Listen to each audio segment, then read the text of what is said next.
Kali ini kita bakal bahas jajaran lensa sinema yang cukup ramah kantong tapi bisa membawa skala produksi kalian ke kelas profesional. Tapi seperti biasa, sebelumnya kita putar intro dulu.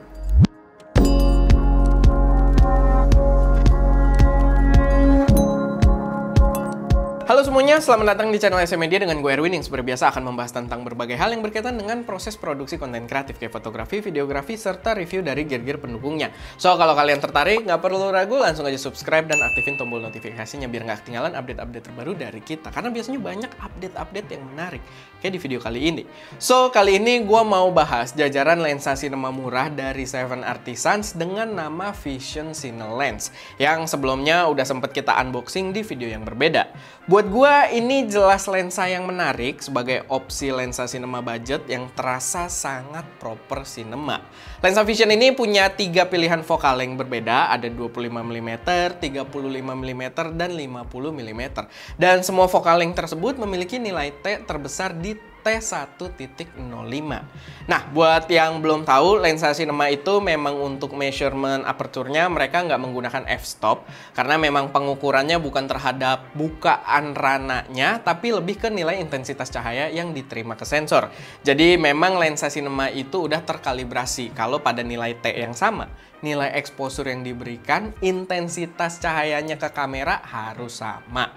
Walaupun brand beda sekalipun. Dan nilai T1.05 ini pastinya termasuk intensitas cahaya yang besar yang sangat membantu bila kita melakukan shoot di kondisi cahaya yang cukup gelap. Lalu lensa ini juga tersedia buat banyak pilihan mounting. Dia tersedia buat Fujifilm X mount, Sony E mount, Canon RF mount, Leica L mount yang biasa dipakai untuk full frame-nya Lumix juga, dan juga untuk Micro Four Third. Walaupun dia support mounting full frame kayak di RF mount dan L mount dan juga E mount gitu, karena dia ada full frame-nya juga. Kalau E mount maksudnya, kalian perlu paham kalau jajaran lensa ini itu image circle-nya bukan buat full frame.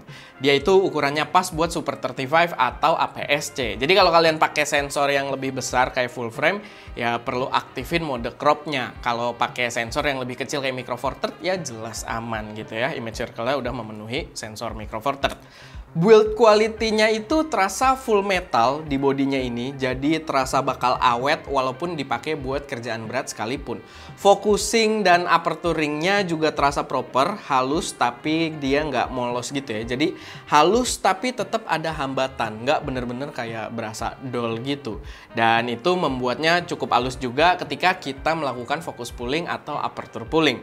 Focusing travelnya juga jauh dan ini bakal bantu banget dalam workflow sinema karena bakal mempermudah fokus pulling yang lebih akurat. Dan udah pasti juga karena lensa ini peruntukannya adalah cinema lens, ring fokus dan aperturnya ini udah memiliki gerigi yang berguna kalau kalian mau pasangin follow focus di rigging kalian. Dan masih secara fisik, dari beberapa lensa cinema budget yang pernah gue coba, Vision ini yang terasa desainnya itu bener-bener proper lensa sinema banget. Jadi kelihatan lensa sinema mahal gitu, nggak kelihatan kayak lensa-lensa sinema yang budget lainnya. Oke, sekarang ke experience setelah kita coba buat pakai ngambil gambar. Tapi perlu di note kalau gua buat ngetesnya ini pakai versi 35mm-nya aja karena di kita ini sampelnya 35mm yang pakai mounting Fuji. Yang lainnya ini itu menggunakan mounting Sony dan ya A6400 kita masih rusak untuk memorinya dan belum diurus ya, jadi belum bisa kita pakai buat ngetes. Nah, pas gua pakai lensa ini dapat menghasilkan gambar yang terbilang tajam. Image quality-nya itu terbilang bagus karena gua suka banget dengan ketajaman dan reproduksi warna yang dihasilkan. Cakep aja gitu karakter gambar yang dihasilkan. Minimum focus distance-nya juga lumayan deket, jadi lensa ini cukup capable juga buat kalian yang mungkin suka shot lumayan close up untuk mendramatisir emosi dari karakter di dalam film atau video kalian. Lalu untuk sebuah lensa sinema juga harusnya ada satu elemen yang membuatnya cukup berbeda dari lensa foto pada umumnya, yaitu soal focus breathing, karena ini bakal mempengaruhi komposisi gambar kita ketika melakukan focus pulling. Jadi buat yang belum tahu, focus breathing itu adalah efek dimana saat lensa melakukan perpindahan fokus, gambar itu bakal terasa agak zoom in atau zoom out. Jadi kayak ketarik gitu, kayak ada sedikit perubahan focal length-nya, terutama pada subjek-subjek yang berada di ujung frame kita. Tapi ternyata pada pengetesan gua, as expected, sesuai harapan gua gitu ya, lensa ini memberikan performa yang cukup baik. Efek fokus breathing pada saat melakukan fokus pulling itu cukup terkontrol dengan baik. Jadi yang berpindah tuh bener-bener area fokusnya aja dan nggak mempengaruhi komposisi kita. Dan ini membuatnya proper sebagai lensa sinema. Tapi ya tentunya nggak berhenti di situ aja reviewnya. Karena ini lensa budget untuk kategori sinema pastinya ada beberapa kompromi juga. Pertama yang gua rasain, lensa ini cukup membias kalau kena cahaya direct ngarah ke lensanya. Kalian bisa lihat pada test footage kita kalau dia bakal cukup bias kalau menghadap ke arah matahari. Cuman somehow memberikan efek yang dramatis juga. Jadi agak dreamy gitu, yang mungkin bagus-bagus aja kalau kalian suka. Jadi ya terserah kalian mau anggap ini minus atau malah poin plusnya. Tapi kalau kalian tim yang nggak suka flare tersebut, kalian bisa menggunakan matte box di rigging kalian biar bisa dipasangin barn doors. Lalu satu lagi minusnya yang masih terasa dan memang ini biasa terjadi juga pada lensa-lensa budget, yaitu adalah chromatic aberration. Lensa ini punya efek chromatic aberration yang cukup parah kalau kalian merekam warna dengan kontras yang ekstrim. Kalau komposisi kalian nggak terlalu kontras antara warna terang dan gelap, biasanya sih nggak ketara. Cuman kalau cukup kontras, biasanya bakal nampak chromatic aberration-nya. Kalian juga bisa lihat pas kita tes fokus pulling, CA-nya itu pada kelihatan dengan jelas di bokeh balls-nya. Emang nggak yang kacau banget sih, tapi cukup noticeable kalau scene kalian punya kontras ekstrim antara highlight dan shadow kayak gini. Dan sebelum kita lanjut ke kesimpulan, mungkin kita lihat dulu aja beberapa footage yang diambil menggunakan lensa 7 Artisan Vision ini. 7 Artisans Vision ini. Pastiin kalian nonton di resolusi tinggi.